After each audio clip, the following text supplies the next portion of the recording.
Halo semua, saya Rizal Firmansyah. Seperti video-video sebelumnya, kali ini saya ingin bercerita tentang bagaimana pengalaman saya mengidap penyakit skizofrenia ya.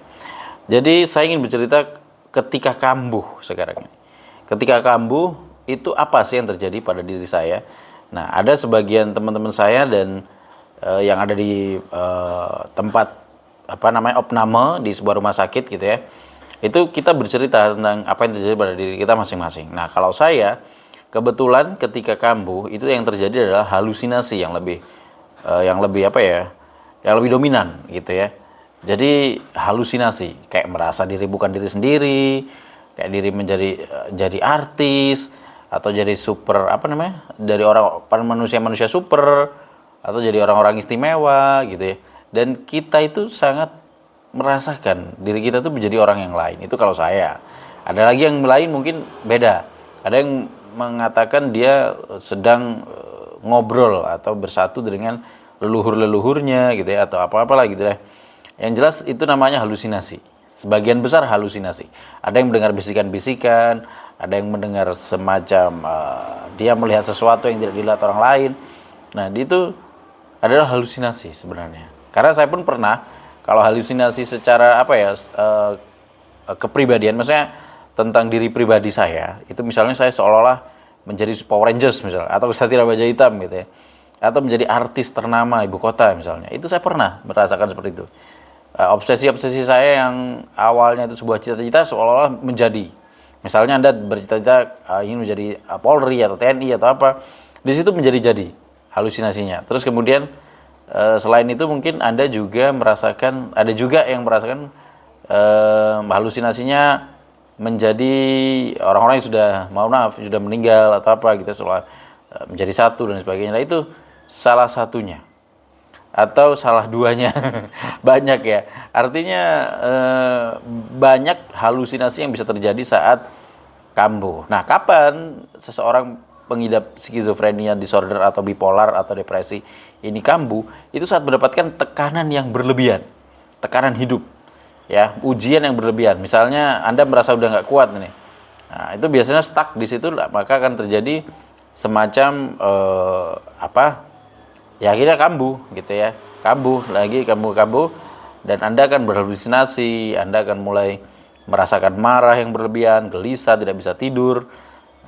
Kemudian bagi yang sudah masuk bangsal atau ini rumah opname, kamar opname kan dilarang merokok nih.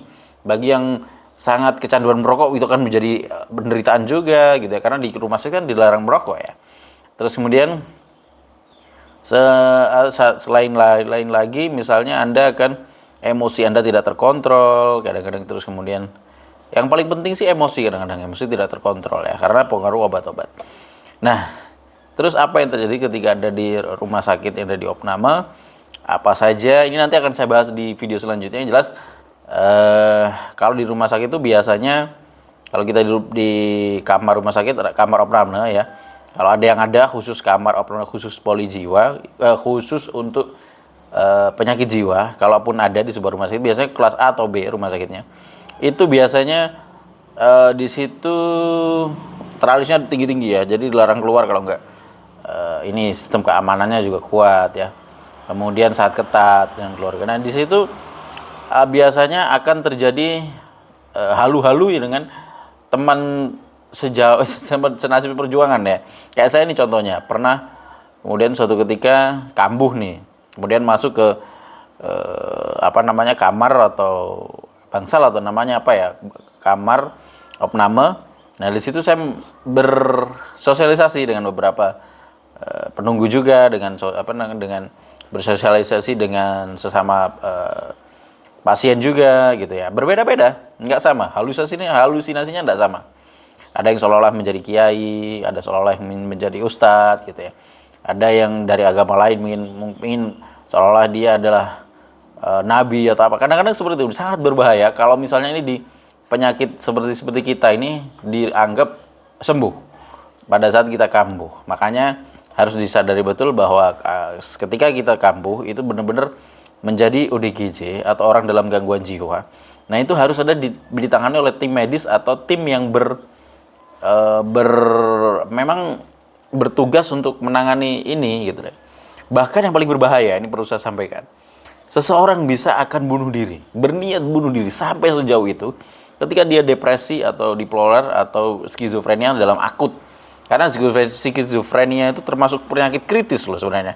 Coba Anda searching di Google ya. Kalau Anda lagi googling, Anda ketik skizo adalah atau skizofrenia adalah, nanti akan muncul. Ternyata skizo ini termasuk golongan penyakit akut, bukan akut ya, kritis. Ya, bukan kritis ya, kayak kalau misal kita yang diambang sadar dan tidak. Kalau kita benar-benar tidak sadar, bisa jadi kita akan melakukan bunuh diri dan lain sebagainya. Nah, ini bahayanya di situ. Jadi penanganan pertama atau penanganan pertama atau tindakan pertama yang harus kita lakukan setelah kita kambuh, itu keluarga harus sadar. Harus ada yang membawa ke rumah sakit, ke tim medis yang yang memang berkompetensi di situ, ya.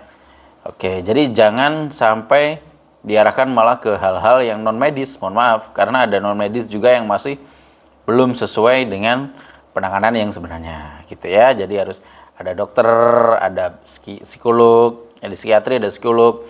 Yang psikiatri, dokter psikiatri itu memberikan resep obat, gitu ya. Nanti obat yang dikasih penenang atau mungkin nanti akan dikasih obat stressing, tapi nanti diikat dan sebagainya, sesuai prosedur semuanya, dan itu demi kebaikan kita bersama. Oke, ya itu saja pengalaman saya sekilas seputar saat saya menjadi pasien di sebuah rumah sakit juga mengidap skizofrenia saat kambuh. Kemudian hal-hal tadi yang saya ceritakan di awal-awal tadi, ketika saya kambuh itu apa saja yang terjadi pada diri saya, yaitu salah satunya adalah halusinasi, ya. Baik, terima kasih. Semoga sehat untuk kita semua dan simak video kami selanjutnya, video saya selanjutnya. Bye.